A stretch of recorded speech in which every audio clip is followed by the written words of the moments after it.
پیار کے پھول وَأُمِّهِ وَأَبِيهِ وَصَاحِبَتِهِ وَبَنِيهِ، اس دن کو یاد کرو جس دن بھائی بھائی سے بھاگے گا، باپ بیٹے سے بھاگے گا، ماں اولاد سے بھاگے گی، بیٹا باپ سے بھاگے گا، بیٹے ماں سے بھاگیں گے، وَصَاحِبَتِهِ وَبَنِيهِ، شوہر بیوی سے بھاگے گا، بیوی شوہر سے بھاگے گی، کوئی کسی کا پرسان حال نہ ہوگا۔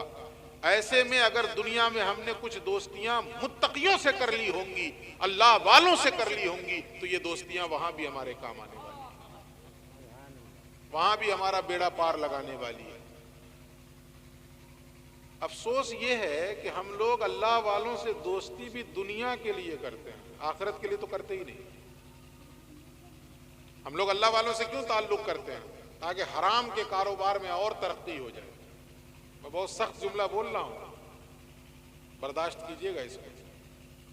جو 2 نمبر کا دھندا کر رہے ہیں، اللہ والے سے کسی پیر صاحب سے ہمارا تعلق ہو جاتا کہ ان کی دعا سے یہو کاروبار خوب ترقی پہ رہے۔ انا للہ و انا الیہ۔ کسی بزرگ سے ملنے جا رہے ہیں تو کس لیے جا رہے ہیں؟ اللہ کے لیے۔ گھٹنا میں درد ہے، بکری دودھ نہیں دے رہی ہے، مرغی انڈا نہیں دے رہی ہے، بیٹا دودھ نہیں پیتا ہے، تو پہنچ گیا، دعا کر دیجئے گھٹنے کا درد ٹھیک ہو جائے۔ میں یہ نہیں کہہ رہا ہوں کہ ان کی دعاؤں سے یہ سب چیزیں نہیں ہوں گی، لیکن اللہ والوں سے ملاقات کا اصل مقصد صرف اور صرف اللہ ہونا چاہیے۔ اللہ والوں سے اس لیے ملا جائے تاکہ اللہ کا پتہ ملے یہاں سے، تاکہ میں بھی اللہ والا بن جاؤں۔ ہم اللہ والوں سے ملتے ہیں تاکہ دنیا دار بن جائے۔ یہاں سے اجمیر شریف کا سفر کر کے پہنچ گئے، اندر گھس کے خوب رو رو کے دعا مانگے، بہت دنوں سے پریشان ہوں خواجہ صاحب، آپ دعا فرما دیں، کاروبار مندہ چل رہا ہے، برکت ہو جائے، اور نماز نہیں پڑھے، ظہر بھی غائب اور عصر بھی غائب، اور رو رو کے دعا کر کے چلے جائے۔ ایمانداری سے بتائیے خواجہ صاحب کی روحانیت متوجہ ہوگی؟ کسی قیمت پہ نہیں متوجہ۔ دفع ہو جاؤ یہاں سے۔ اگر اللہ کہہ دے کہ آپ باہر نکل کے دیکھ لیجئے، معاملہ کر دیجئے، تو ایک ایک کو ڈنڈے مار کے دوڑا دیا جائے، بھاگو یہاں سے کم بختو، نماز پڑھتے نہیں، چلے آئے دعا کرنے۔ غلط بات تو نہیں کہہ رہا ہوں۔ تراب علی شاہ قلندر ایک بزرگ گزرے ہیں کاکوری شریف کے، ان کا ایک بہت دردناک شعر ہے، وہ کہتے ہیں حیف راز حق نہ پوچھا ایک نے، افسوس افسوس کسی ایک نے بھی حق کا راز نہیں پوچھا، اللہ تک پہنچنے کا راستہ نہیں پوچھا، وہ بھید ہم سے نہیں پوچھا کہ میں اللہ والا کیسے بنوں۔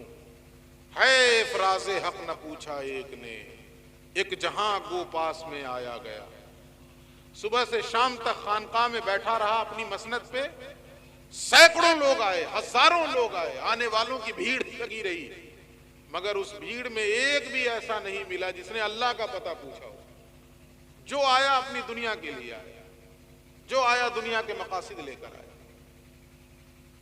تو یہ تو ہم سمجھتے ہیں کہ جب ہم نے یہ سنا نا کہ اللہ والوں سے نسبت اور تعلق اور دوستی تو ہمیں آخرت میں بھی کام آئے گی، اس پر سن کے خوش ہو گئے، اتنا سن کے الحمدللہ سبحان اللہ نعرہ بھی مار لیے، لیکن ہم نے یہ نہیں سوچا کہ یہ دوستی ہو تو کس لیے ہو، اس دوستی کا مقصد کیا ہے۔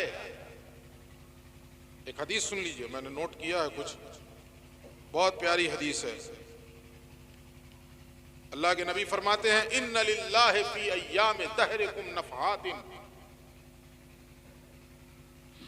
تمہارے زمانے کے مختلف اوقات میں کچھ اللہ کی خوشبوئیں ہیں۔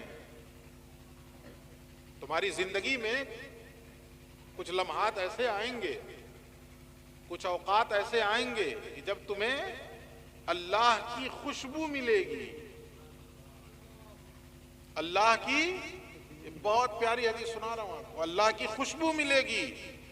آگے حضور فرماتے ہیں الا فتعرضوا لها، تو خبردار، ہوشیار، جب موقع ملے تو ان خوشبوؤں سے اپنا حصہ لینے کی کوشش کرنا، ان خوشبوؤں میں بسنے کی کوشش کرنا، ان خوشبوؤں کو اپنے اوپر ملنے کی کوشش کرنا۔ کہ خوشبو کون ہے؟ تو میرے شیخ کا ایک شعر سنیے تو سمجھ میں آ جائے.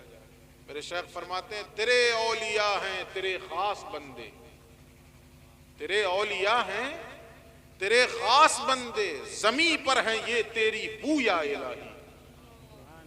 میرے مولا زمین پر یہ تیری خوشبو ہیں.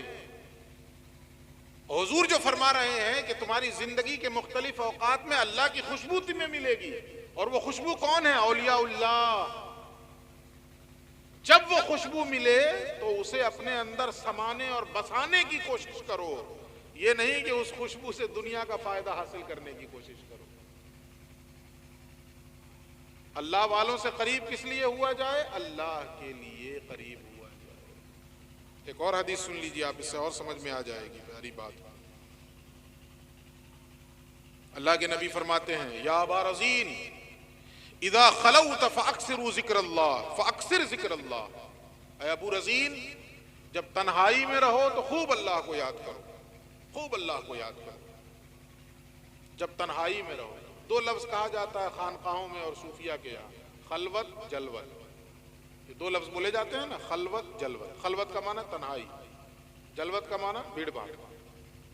آسان کے لیے میں سمجھا رہا ہوں، لفظی معنی نہیں بتا رہا ہوں. خلوت تنہائی، جلوت بھیڑ بھاڑ، لوگوں سے ملنا جلنا. تو خلوت میں کیا کرنا ہے؟ حضور فرماتے ہیں یا ابا رزین اذا خلوت فاکثر ذکر اللہ. جب تم تنہائی میں رہو، خلوت میں رہو تو کثرت سے اللہ کا ذکر کرو، خوب خوب اللہ کو یاد کرو. اور جلوت میں کیا کرو؟ تو کہا وَزُرْ فِي اللَّهِ، اللہ کے لیے ایک دوسرے سے ملاقات کرو. تنہائی میں رہو، اللہ کا ذکر کرو. جلوت میں آؤ، لوگوں سے ملو، لیکن کس لیے ملو؟ اللہ کے لیے ملو، اللہ کے لیے ملاقات کرو. اب آگے حضور فرماتے ہیں فَإِنَّهُ مَنْ زَارَ فِي اللَّهِ شَيَّعَهُ 70,000 مَلَكٍ. اس لیے کہ جو اللہ کی وجہ سے کسی سے ملتا ہے، جو اللہ کے لیے کسی سے ملاقات کرتا ہے، تو اللہ رب العزت 70,000 فرشتے اس کی مدد کے لیے بھیج دیتا ہے. 70,000 فرشتے اس کی مدد کے لیے بھیجتا ہے. اور وہ فرشتے آ کے کیا کہتے ہیں؟ اللہم وصلنا فیک فصلہ. اے اللہ یہ شخص تیری محبت میں مل رہا ہے تو پروردگار تو اپنا آپ اسے ملا دے. یہ لوگوں سے ملتا ہے تو تیرے لیے ملتا ہے، تیری محبت میں ملتا ہے، پروردگار تو اسے خود سے ملا دے. یہ دعا کون کرتے ہیں؟ فرشتے دعا کرتے ہیں. ایک اور حدیث یہاں پہ سن لیں، اسی مفہوم کی حدیث ہے اور یہ مسلم شریف کی حدیث ہے. اللہ کے نبی فرماتے ہیں ان رجلا زار اخلہ فی قریہ فی قریۃ اخری. یہ ایک شخص ایک گاؤں میں جاتا ہے. کس لیے جاتا ہے؟ اپنے بھائی سے ملنے کے لیے. زار اخن لہو فی قریۃ اخری، اپنے ایک بھائی سے جو دوسرے گاؤں میں ہے اس سے ملنے جاتا ہے. فارصد اللہ لہ علی مدرجتہ ملکا، تو اللہ رب العزت اس کے راستے میں ایک فرشتہ لگا دیتا ہے، اس کے راستے میں ایک فرشتہ لگ جاتا ہے. فلما اتی علیہ قال این ترید، تو فرشتہ جب اس کے پاس آتا ہے جو اپنے بھائی سے ملنے کے لیے نکلا ہے، جب اس کے پاس فرشتہ پہنچتا ہے تو کہتا این ترید، کہاں جا رہے ہو؟ قال ارید اخا لہ فی ہذہ القریہ، تو وہ کہتا ہے کہ اسی گاؤں میں میرا ایک بھائی ہے، میں اس سے ملنے آیا ہوں، اس سے ملاقات کے لیے آیا ہوں. قال هل لك علیہ من نعمت تربها، کیا اس کا تمہارے اوپر کوئی احسان ہے؟ اس احسان کے بدلے تم مجھ سے ملنے آ رہے ہو؟ قال لا غیر انی احببتہ فی اللہ، وہ شخص کہتا نہیں کوئی احسان نہیں ہے، صرف اللہ کی محبت میں اس سے ملنے آیا ہوں. وہ کہتا اس کا کوئی احسان نہیں ہے میرے اوپر، میں جو اتنا لمبا سفر کر کے اس سے ملنے آیا ہوں. آپ بھی سفر کر کے آتے ہیں نا عرس پہ، ذرا سی نیت کو بدل لیں، فکر کو بدل لیں. بس یہ نہیں کہ دنیا کے لیے آ رہے ہیں کہ چلتے ہیں حضرت سے ملاقات کریں گے، صاحب عرس کے مزار پہ حاضری دیں گے تو کاروبار میں کچھ برکت ہو جائے. نیت بدلیں. یہ شخص کیا کہتا؟ نہیں کوئی احسان نہیں ہے، محض اللہ کی محبت کی وجہ سے میں اس سے ملاقات کرنے آیا ہوں. قال فإنی رسول اللہ الیک، اب وہ فرشتہ کہتا ہے مجھے اللہ نے تمہاری طرف بھیجا ہے. میں اللہ کا فرستادہ ہوں. اور کس لیے بھیجا اللہ نے؟ تو ایک بشارت دینے کے لیے، ایک خوشخبری سنانے کے لیے. اور وہ خوشخبری کیا ہے؟ بِأَنَّ اللَّهَ قَدْ أَحَبَّكَ كَمَا أَحْبَبْتَهُ فِيهِ. اللہ نے اس خوشخبری کو سنانے کے لیے مجھے بھیجا ہے کہ جس طرح تم اپنے اس بھائی سے اللہ کے لیے محبت کر رہے ہو، ایسے ہی اللہ تم سے محبت فرما رہا ہے. بات سمجھ میں آئی؟ تو پہلا ٹکڑا ہم نے کیا سمجھا کہ نسبت کا اور تعلق کا فائدہ اگر اولیاء اللہ سے ہے تو قیامت میں بھی ہوگا، لیکن یہ نسبت صرف اور صرف اللہ کے لیے ہو، یہ تعلق اللہ کے لیے ہو. ہم لوگوں کے یہاں ایک آیت پہ تقریر ہوتی ہے مگر آدھی ادھوری بات بتائی جاتی ہے. یا ایھا الذین آمنوا اتقوا اللہ وابتغوا الیہ الوسیلہ.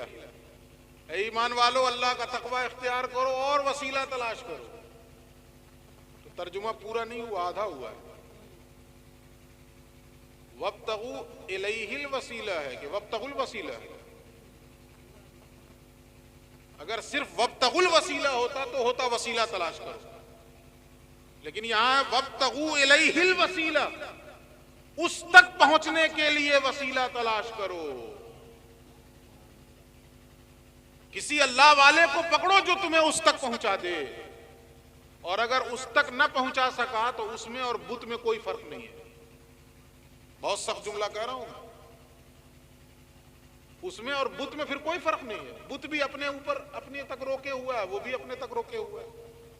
تم اللہ والے ہو یا نہ ہو، میرے بن کے رہو. تو بھائی آپ کے بننے سے کیا فائدہ؟ آپ کے بن جانے سے مجھے کیا فائدہ ہے؟ میں تو آپ کا دامن اس لیے پکڑوں گا کہ آپ اللہ تک ملائیں گے، اللہ تک پہنچائیں گے. تو اللہ والوں سے تعلق کس لیے ہونا چاہیے؟ اللہ کے لیے ہونا چاہیے، اللہ تک پہنچنے کے لیے ہونا چاہیے.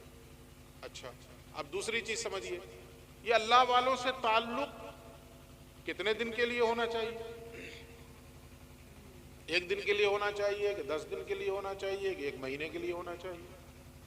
اس پر بھی ایک آیت ہے قرآن کریم کی جس کو حضرت نے عنوان بنایا تھا اور اس پر ایک پہلو سے آپ کے سامنے گفتگو کی. یا ایھا الذین آمنوا اتقوا اللہ وکونوا مع الصادقین. حضرت نے بتایا تھا نا کہ اس میں 3 چیزیں ہیں، یاد ہے؟ سب سے پہلی چیز ایمان، دوسری چیز تقوی، اور تیسری چیز صادقین کی معیت، صادقین کی صحبت، صادقین کا ساتھ. تو 3 چیزیں ہوئی، ایمان، تقوی اور صادقین کی صحبت. تو ایمان کتنے دن کے لیے چاہیے؟ بولیے. 1 دن کے لیے، اور اگلے دن کافر بن جائیے. ایمان کتنے دن کے لیے چاہیے؟ ہاں، زندگی بھر کے لیے چاہیے نا. چاہیے کہ نہیں چاہیے؟ زندگی بھر کے لیے. اور اسی طرح تقوی 4 دن کی چاندنی پھر اندھیری رات. حضرت بتا رہے تھے کہ کورونا میں تو لڑائی کر رہے تھے کہ امام صاحب مسجد کہیں نہیں کھولیے گا، اور اس کے بعد امام صاحب کھول کے بیٹھے ہیں بیچارے کہ آتے کہیں نہیں، نکل لیے بھی. جو قرآن کہتا ہے نا وَإِذَا مَسَّ الْإِنسَانَ الضُّرُّ دَعَانَا لِجَنبِهِ أَوْ قَاعِدًا أَوْ قَائِمًا. جب انسان کو دکھ پہنچتا ہے تو ہمیں پکارتا ہے. اور کیسے پکارتا ہے؟ اٹھتے بیٹھتے لیٹتے. لِجَنبِهِ أَوْ قَاعِدًا أَوْ قَائِمًا. لِجَنبِهِ سو کے، او قائدن بیٹھ کے، او قائمہ کھڑے ہو کر، یعنی ہر حال میں پکارتا ہے. اتنا پکارتا ہے، اتنا پکارتا ہے کہ میری رحمت جوش میں آ جاتی ہے اور میں اس کی طرف متوجہ ہو جاتا ہوں اور اس سے اس کی تکلیف کو دور کر دیتا ہوں. پھر کیا ہوتا ہے؟ اللہ کہتا ہے فَلَمَّا كَشَفْنَا عَنْهُ ضُرَّهُ مَرَّ. پھر جب ہم اس سے اس کی تکلیف دور کر دیتے ہیں تو چل دیتا ہے، منہ گھما کے نکل لیا. ایسے چل دیتا ہے كَأَن لَّمْ يَدْعُنَا إِلَىٰ ضُرٍّ مَّسَّهُ. گویا کسی تکلیف کے پہنچنے کے وقت اس نے مجھے پکارا ہی نہیں تھا اور ہم نے اس کی مدد ہی نہیں کی تھی. بھول جاتے ہیں کہ نہیں بھول جاتے ہیں اللہ کو؟ بولیے. جب مصیبت آتی ہے اللہ اللہ اللہ اللہ، دور ہوئی بھول گئے. پھر اللہ اللہ نہیں، پھر پیسہ، پھر ڈاکٹر صاحب، پھر ویکسین، اللہ کو بھول گئے. اب خیال آ رہا ہے کہ نہیں ویکسین سے ہم بچ گئے اور ڈاکٹر صاحب نے ہم کو بچا لیا اور انجیکشن نے بچا لیا، اور جس نے بچایا اسی کو بھول گئے. یہ ہو رہا ہے کہ نہیں ہو رہا ہے؟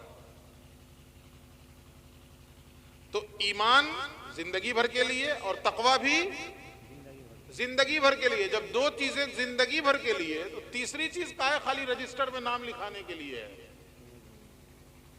ہمارا حال کیا ہے کہ گئے یا گئے بھی نہیں, علاقے میں کوئی پیر صاحب آئے, رسی پکڑ کے مرید ہو گئے, رجسٹر میں نام لکھوا دیا, اس کے بعد زندگی میں کبھی ان کی صحبت اختیار نہیں کی. مقصد کیا تھا؟ وَكُونُوا مَعَ الصَّادِقِينَ, صادقین کی معیت اختیار کرو, صحبت اختیار کرو. صحبت صالح تو را صالح کنت, تاکہ نیکوں کی صحبت میں بیٹھو گے تو نیک بن جاؤ گے.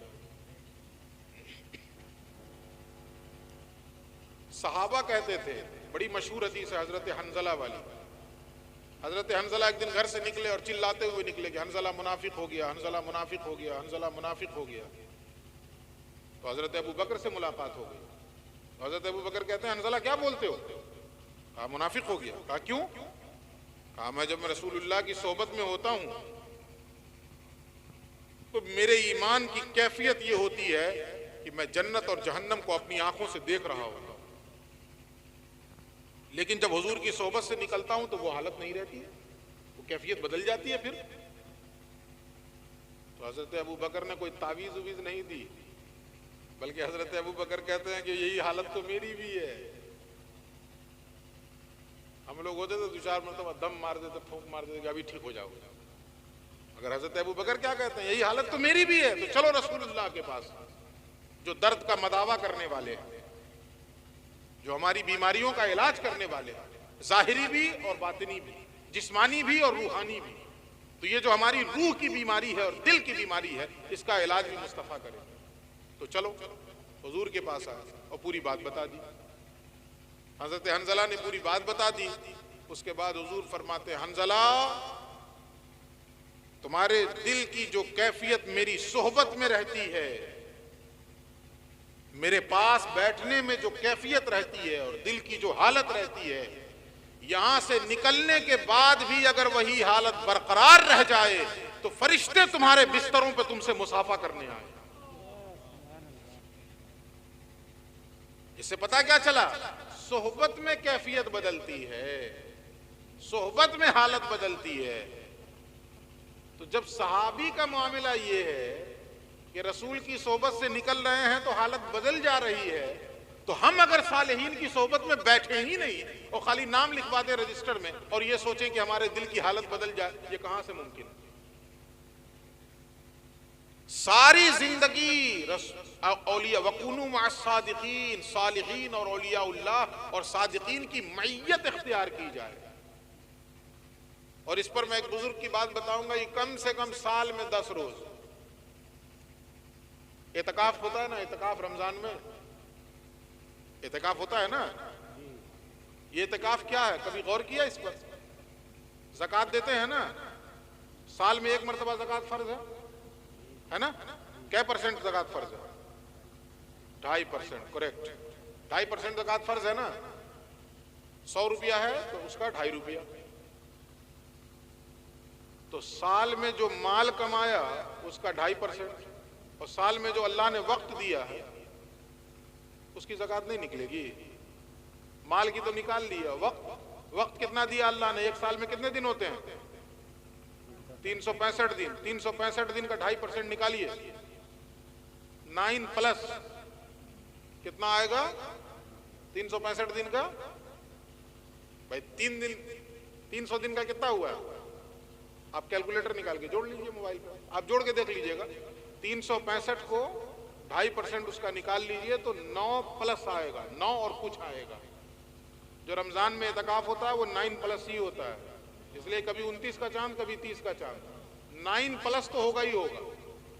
یہ وقت کی زکوٰۃ ہے. اللہ رب العزت نے جو تمہیں 365 دن دیے ہیں تو اس 365 میں کم سے کم 2.5% تو خالص اللہ کے لیے نکالو.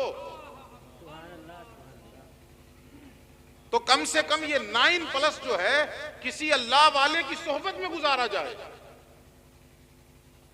عرس میں 1 دن 1 مرتبہ نہ آئیں, اور اگر آئیں تو 9 دن رہ کے جائیں کم سے کم.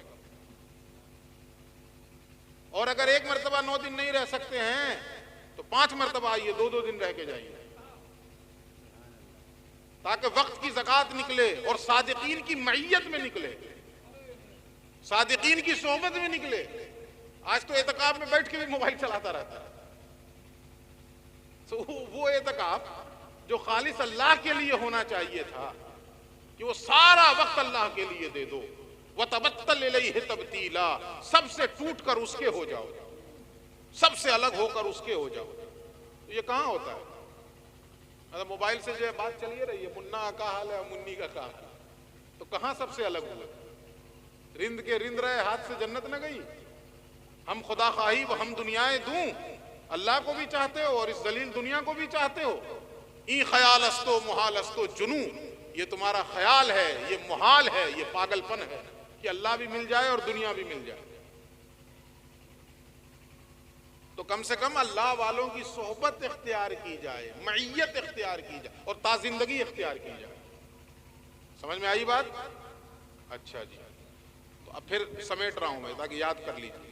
سب سے پہلی چیز آپ نے کیا سمجھا؟ اللہ والوں سے تعلق یہ ہمیں آخرت میں بھی فائدہ دے گا، ایک چیز۔ دوسری چیز، اللہ والوں سے تعلق اللہ کے لیے ہو، اور تیسری چیز، اللہ والوں سے تعلق کا مطلب یہ ہے کہ ان کی صحبت اختیار کی جائے، ان کی معیت اختیار کی جائے، اور چوتھی چیز، زندگی بھر کی جائے، ہمیشہ کی جائے۔ تو یہ تو زندگی کا معاملہ ہوا۔ موت کے لیے بھئی تین مرحلہ ہے، زندگی، موت اور موت کے بعد، یہ تین مرحلہ ہے نا۔ تو زندگی میں تو سمجھ گئے کہ اللہ والوں کی ضرورت ہے، سمجھ میں آئی کہ نہیں بات؟ اب موت کے لیے دوسری آیت سنیے، ربنا فاغفر لنا ذنوبنا، یہ دعا ہے، اے ہمارے پروردگار ہمارے گناہوں کو بخش دے۔ اب بتائیے، جس کی یہ دعا قبول ہو جائے، جس کے گناہوں کو اللہ بخش دے، وہ کامیاب ہوا کہ نہیں؟ بولیے، کامیاب ہوا نا، جس کے گناہ بخش دیے گئے۔ لیکن آیت ختم نہیں ہوئی، دعا پوری نہیں ہوئی۔ آگے اللہ کیا سکھا رہا ہے؟ وَكَفِّرْ عَنَّا سَيِّئَاتِنَا، اور اے ہمارے پروردگار ہمارے گناہوں کو بخشنے کے ساتھ ساتھ ہماری خطاؤں کا کفارہ بھی دے دے۔ یہ خطاؤں کا کفارہ کیا ہے؟ دیکھیے، گناہ بخشے گئے، مطلب ہم نے زندگی